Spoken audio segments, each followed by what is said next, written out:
No. Green is not. Okay.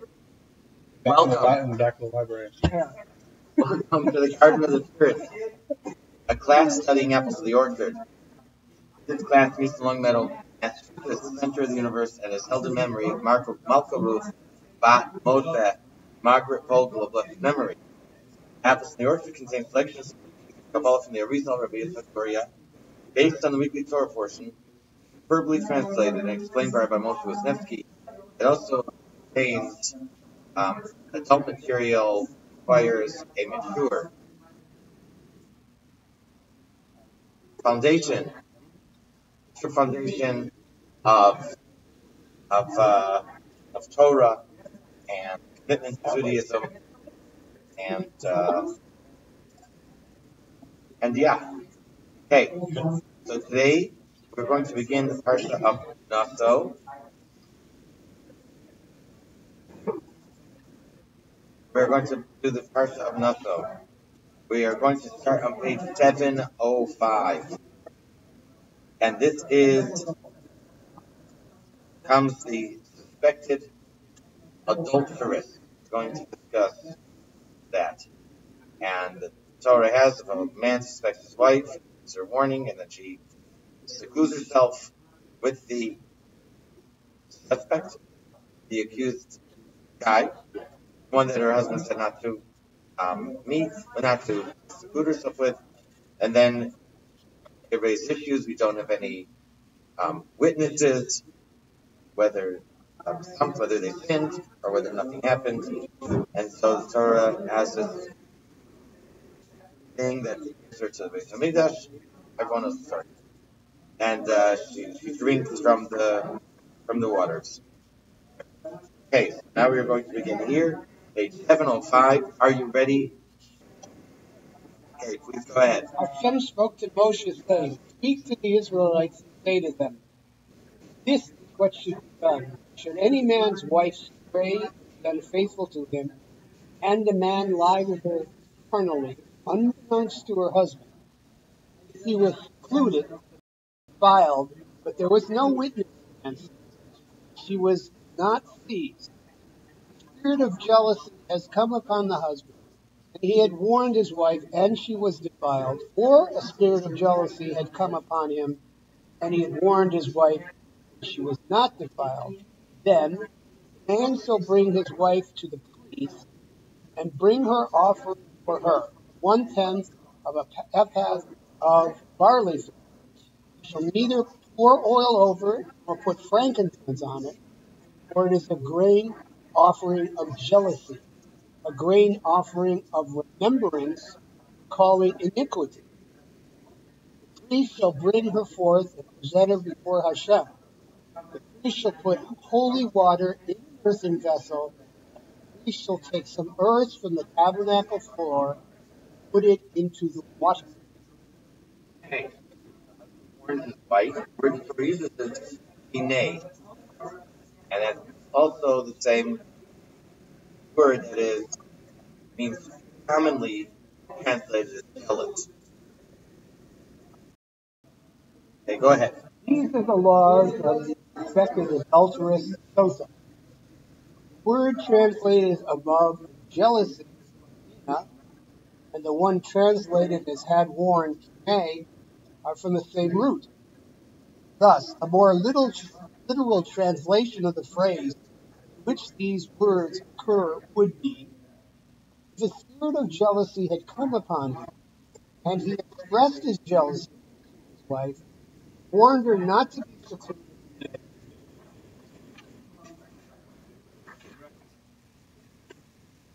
That is the quote from the Torah. Now we go to Sefer Likutei and also Likutei Torah. Our sages said that a man only warns his wife if a spirit of purity enters into him from heaven. What is it?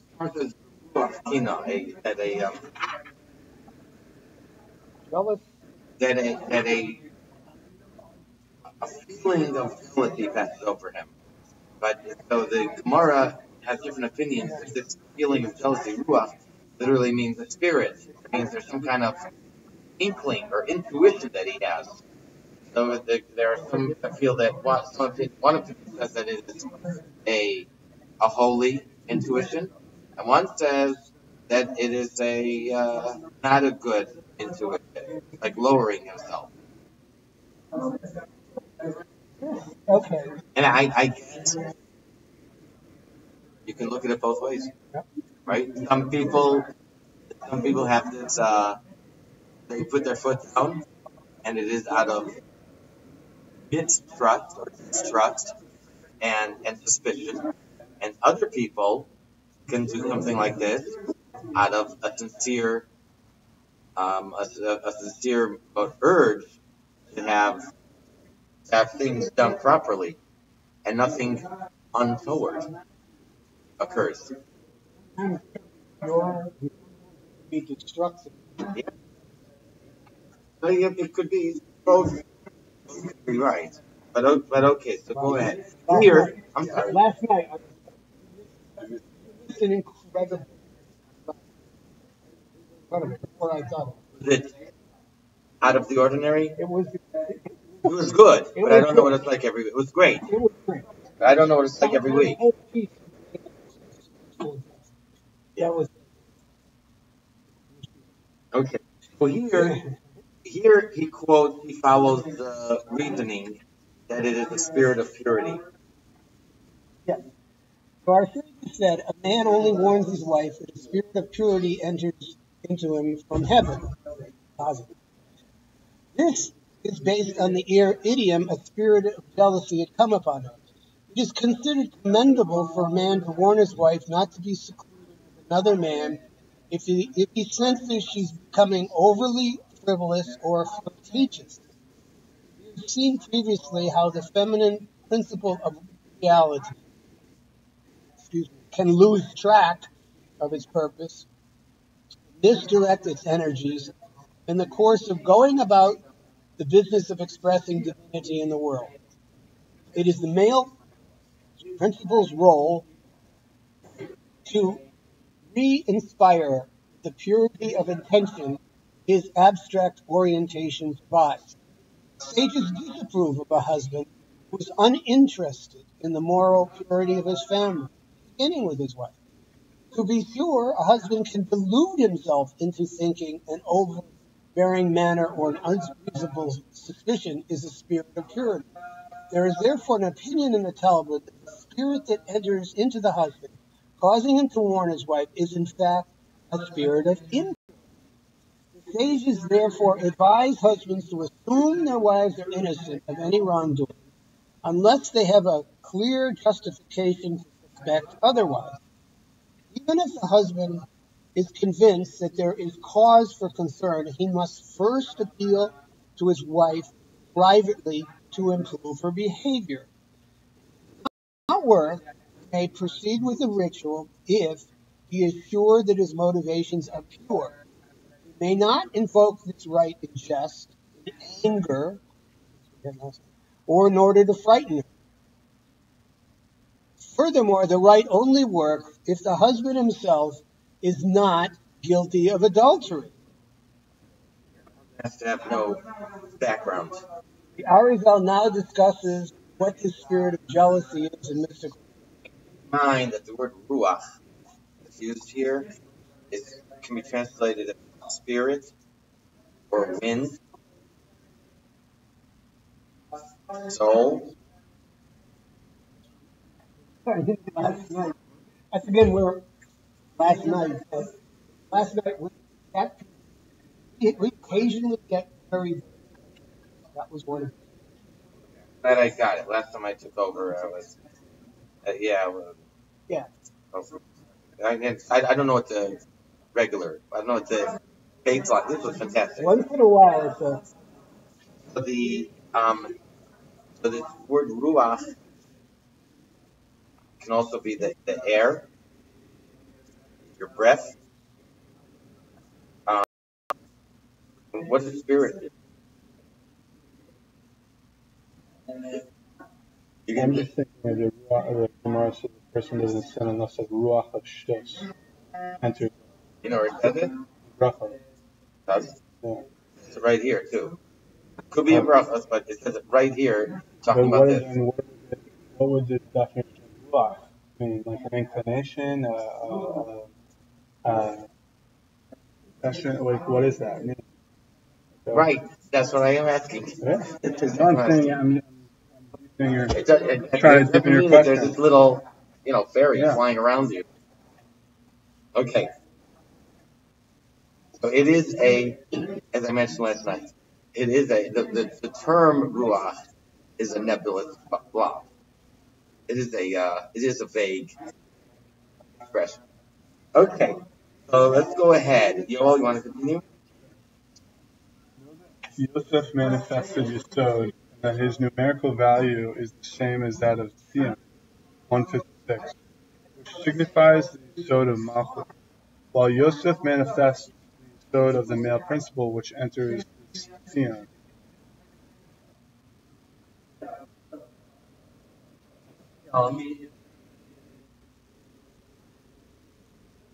Yosef is the same as Zion.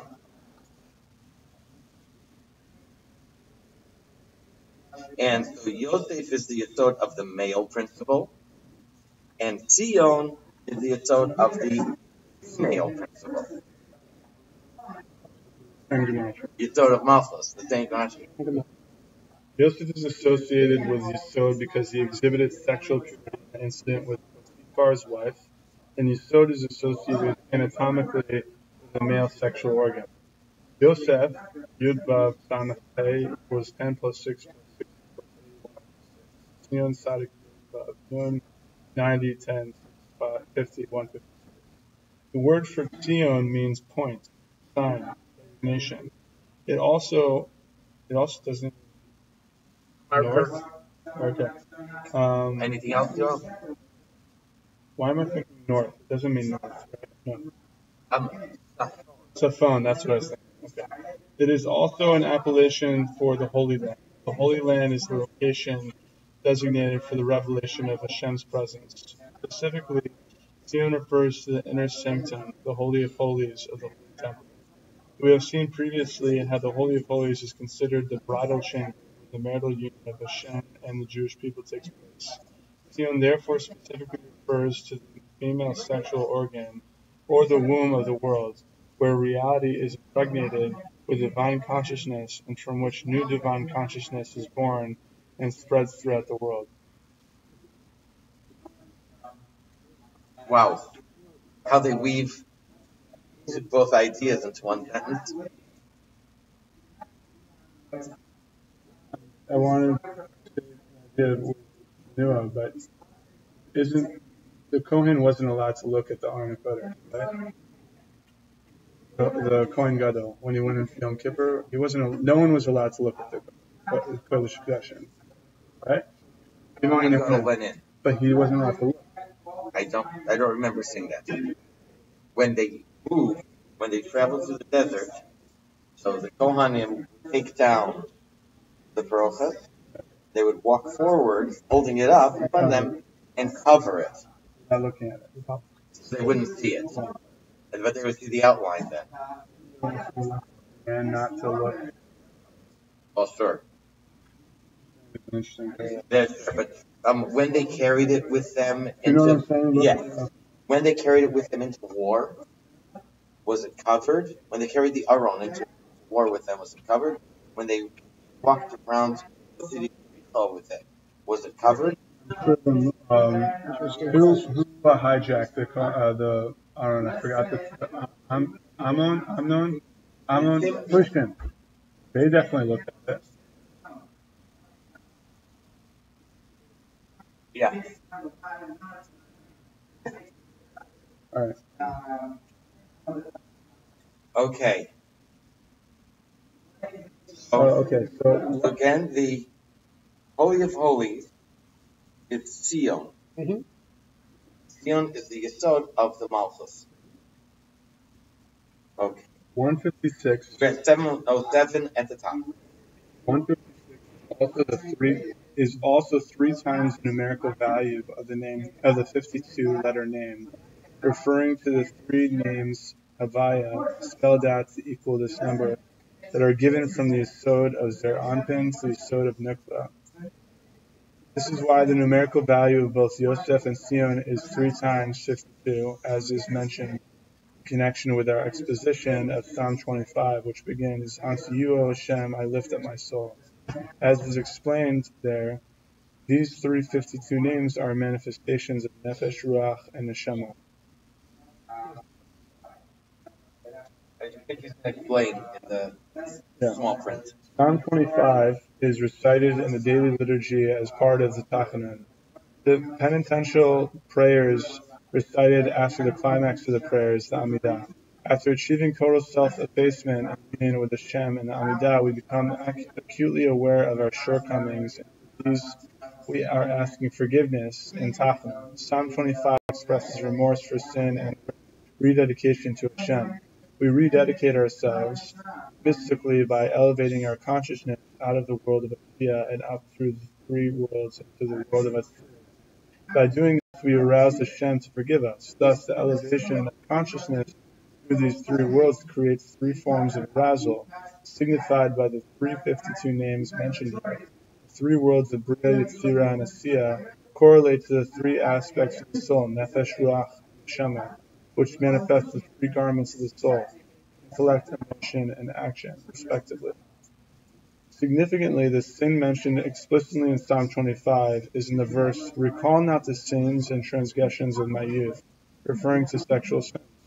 Thus, the psalm we recite in order to arouse Hashem to restore our sexual purity is connected with the theme of sexual purity alluded to in the names of Yosef and Sion. Well, I'm going to ask you to go back and read translation's bold part again. Sure. I think those might get better. Yeah, I hear that. 156 is also three times the numerical value of the 52-letter name, referring to the three names of the names Havaya spelled out to equal this number that are given from the Yesod of Zer Anpin to the Yesod of Nukba. This is why the numerical value of both Yosef and Sion is 3 times 52, as is mentioned in connection with our exposition of Psalm 25, which begins, "Unto you, O Hashem, I lift up my soul." As is explained there, these 352-letter names are manifestations of Nefesh, Ruach, and Neshama. What it is, Yosef is the Yesod of the male of Zerampin, and Sion is the Yesod of Malchus. Both Yosef and Sion equal the same 156. Yosef gives to Sion three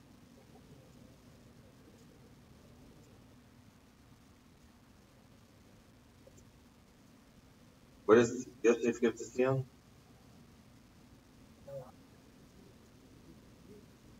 Three worlds. Three names. He gives three names Havaya. Yeah, three names Havaya. And the last one is 52. Times. Huh? No, the last spelling, we have 72, 63, 45, and the last one is 52. The last, yeah. Yeah. So, he's given 52, Yosef, Sion, Havaya 3 times.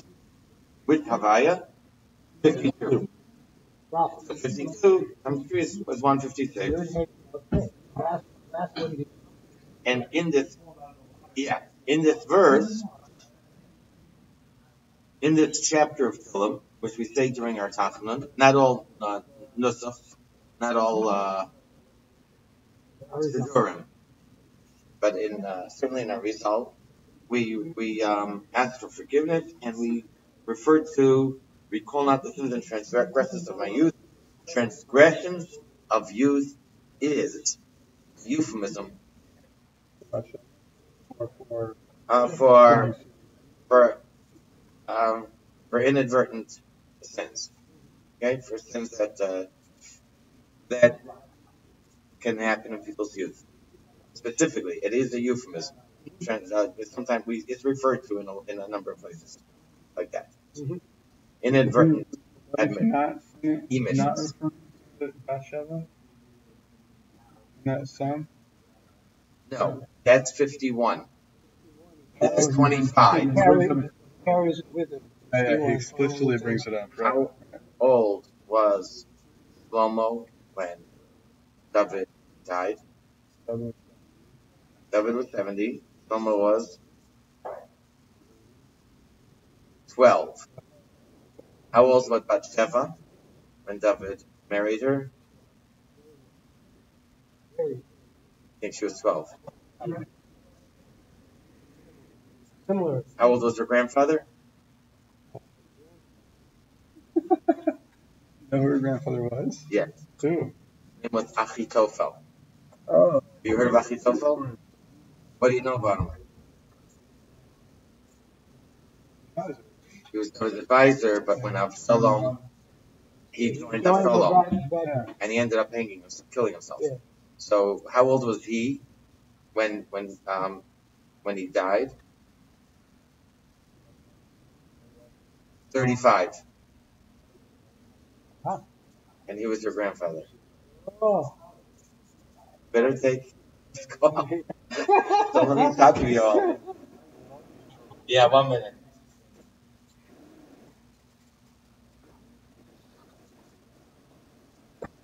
The Medrash of Eicha, it says in the beginning, Ha'ir Rabati it was the city that was filled with people, the great population. It says, how did they get such a great population? Medrash says that people would get married when they were 12. And so by the time they were 26, they were already a grandfather. Grandfather. Okay.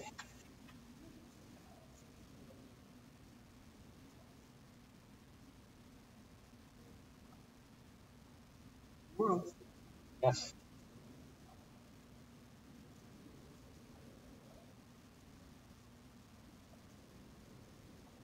Okay, so I'm not sure. It said here, it mentions in connection with unto, oh God, I lift my soul. It's in Shar HaKavanot. Okay, so another book, I guess, of the Arizal, he mentions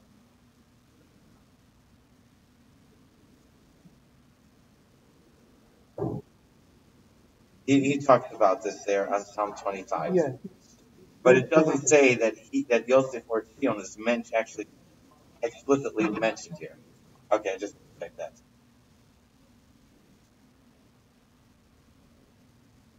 And Hashem's name is mentioned many times. That's also not true. Okay. All right. Ready, Alan? The fact. The fact that the numerical value of Yosef is 156 alludes also the following mystical principle I have taught you. There are 5 states of Chesed or 5 states of Gevurah that descend from Ima into Zeranpin, which are manifest as 10 names Havaya. The 5 states of Gevurah descend into Malchus of Zeranpin, while the 5 states of Chesed descend into the 5 sub-Sephiros from Chesed to Hod. All these 5 issue to Nukva by Yesod of Zeranpin. Yesod, however, has its own name Havaya.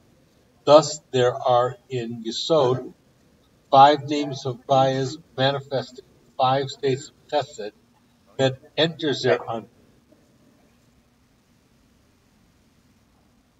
and one of its own giving 6. Their combined numerical value is thus 156.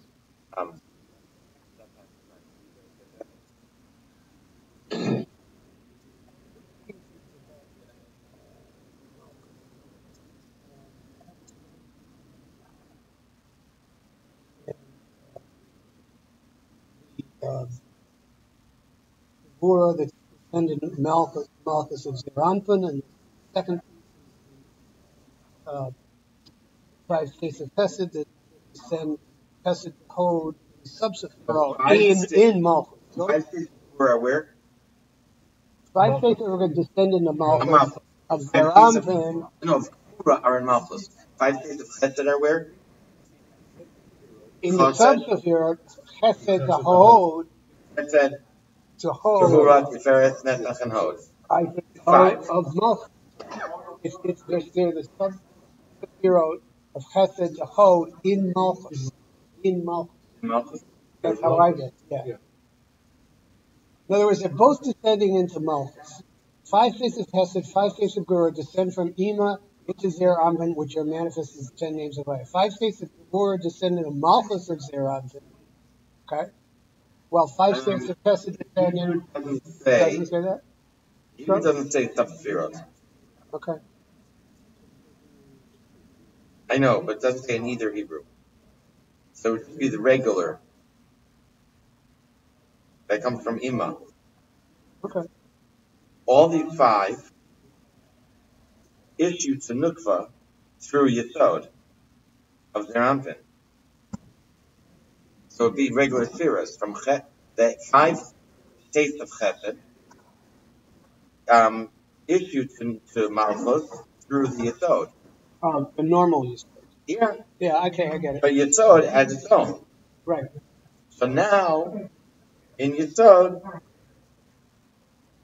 there are 5 from the 5 states of Chesed, plus one of it, so makes 6.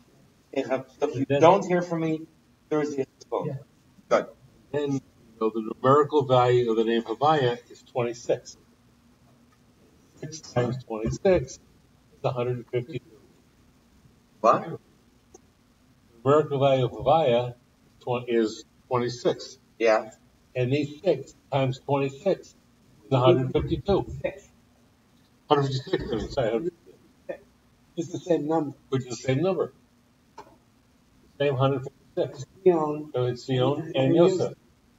My son is Yosef. So I had one clever fellow who knew this, that his name is Yosef. 6 times Havaya. And he gave my son a bar mitzvah gift of $156. My son's brothers looked and said, and then my son thought, wow, I really got lucky.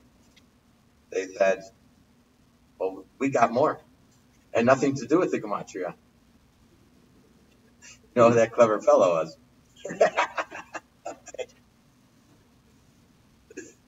Very good.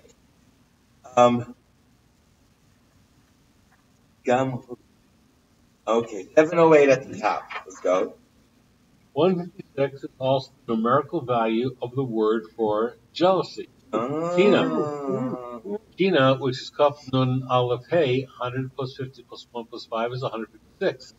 And what else besides jealousy? It's also the word that's used to warn his wife. To put his wife on. Had warned. Warning. On notice. On notice. Yeah, when he puts his wife on notice, not to seclude herself with, with so and so. Yeah. Then that word is also kina. It's jealousy. 156. Hence, we have a direct connection between the Sephira of Yesod, that is sexuality, and the idea of righteous jealousy.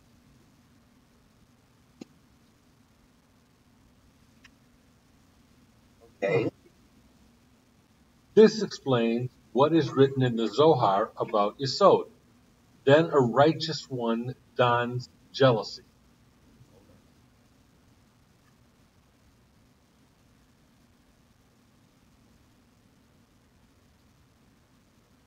Okay. So that's not. Yeah, that's okay. That's it's Aramaic. It's from the Zohar. Then a righteous one. And that is in Zohar 11a. Yeah, you have to know how to find the in Zohar. It goes by pages, by sections, by pages. the Hebrew says it's from the parsha of Vayakel. Vayakel is where they built the Mishkan. Okay. So I'm not sure what the reference is over there. It might mention it there. I'm not sure what context is here. Okay, go ahead. This passage in the Zohar describes what happens when righteous people pass away. Their souls ascend and enter Malchus, which adorns itself with the sparks of holiness these souls have elevated in their lifetime and brought with them. Yesod, seeing how beautiful Malchus has become by adorning itself with these good deeds, is aroused to couple with it. Oh my God. The term the Zohar uses for Yesod in this context is a righteous one, tzaddik. Righteousness is particularly associated with Yesod because the main test of righteousness is in sexual behavior. Thus, Yosef, the archetype of sexual purity, is traditionally called Yosef HaTzadik, Joseph the Righteous. The term the Zohar uses to describe Yesod's arousal to couple with Malchus is dawning jealousy. Jealousy is typically experienced physiologically by increased adrenaline flow and body heat, similar to sexual arousal. Until now, we have seen that the jealousy of Yesod is insistent on purity in sexual behavior. Beyond this, there is a deeper connection alluded to here between jealousy and sexuality. Let us note first that in English, jealousy implies zealousness. And in fact, zealous could be better translation of the root hina than jealous. One moment, please.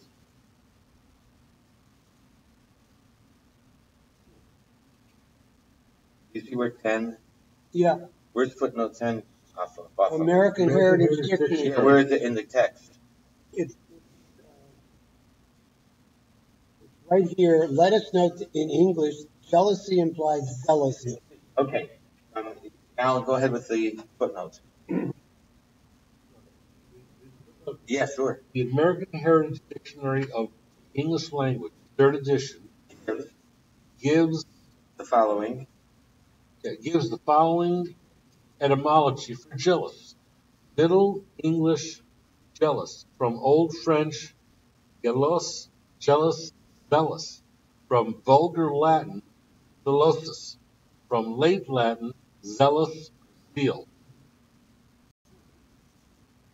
So, what is it saying?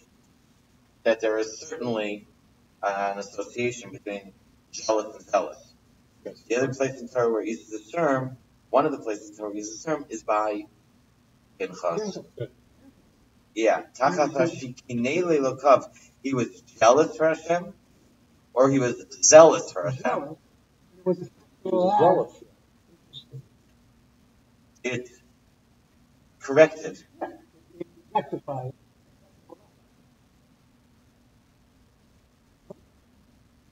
Okay. Which the word zealot has a different connotation in people's minds. I don't know whether technically yes or no, but it has a different connotation than jealous. We think about jealousy as a negative trait. Zealous is positive. But zealot can be positive. usually, be positive or negative. But yeah, much more positive. We're talking about the purity in the positive sense of jealousy in this whole chapter. We have to be careful when we hear the That word zealot. It's the wrong English tonality. Right, exactly. Yeah. And jealousy in this context can be positive. That's how we're reading the whole thing. It connects with the Not positive. that he's jealous that his wife is talking to someone else, but he is zealous Here, the- in pursuing any, Impropriety. any what's it called of impropriety? Any possibility, suggestion, Any something. suggestion of impropriety. Right, and it's So coming he's, from a very yeah, positive. This is the positive place.